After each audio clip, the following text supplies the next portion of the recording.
गुड़ एक रिवायती कुदरती मीठा है जो गन्ने के रस से तैयार किया जाता है। पाकिस्तान में गुड़ का इस्तेमाल सदियों से मिठाइयों, हलवों, खीर और चाय में किया जाता रहा है। खास तौर पर सर्दियों के मौसम में गुड़ का इस्तेमाल बढ़ जाता है।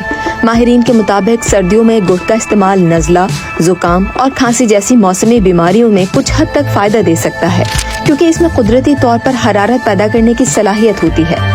गुड़ सफ़ेद चीनी के मुकाबले में कम प्रोसेस शुदा होता है और इसमें कुछ ज़रूरी ग़िज़ाई अज्जा भी पाए जाते हैं। गुड़ में vitamin B6, B2, B1, vitamin C, iron, magnesium, potassium और कैल्शियम पाया जाता है। सादा गुड़ में फी 100 ग्राम कैलोरीज की मिकदार तकरीबन 380 से 390 के दरमियान होती है, जो कि चीनी में पाई जाने वाली कैलोरीज की मिकदार से मामूली सी ज़्यादा है। ग़िज़ाई माहिरीन के मुताबिक अगरचे गुड़ में कुछ मादनियात मौजूद होते हैं, लेकिन ग़िज़ाइयत के लिहाज से गुड़ और चीनी दोनों बुनियादी तौर पर सुक्रोज पर मुश्तमिल हैं और कैलोरीज भी तकरीबन यकसा होती हैं। गुड़ खून में शुगर की सतह को चीनी की निस्बतन आहिस्ता बढ़ाता है, इसीलिए इसका एतदाल से इस्तेमाल ज्यादा अहम है। सर्दियों में गुड़ का इस्तेमाल क्यों मकबूल है?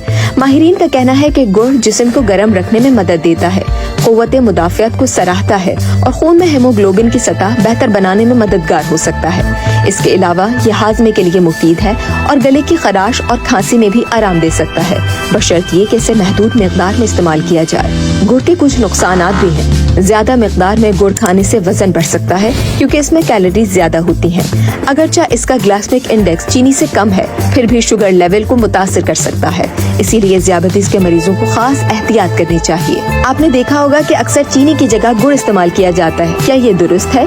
माहिरीन के मुताबिक गुड़ को मुकम्मल तौर पर चीनी का मुतबादिल समझना दुरुस्त नहीं है, क्योंकि गुड़ कम मीठा महसूस होता है, इसीलिए लोग अक्सर इसे ज्यादा मिकदार में इस्तेमाल कर लेते हैं, जो नुकसानदेह साबित हो सकता है। बेहतर यही है कि थोड़ी मिकदार में चीनी की जगह गुड़ इस्तेमाल किया जाए और हद से तजावुज़ ना किया जाए। खास तौर पर ज़ियादतीज़ के मरीजों को गुड़ के ज्यादा इस्तेमाल से मोहतात रहने की जरूरत है।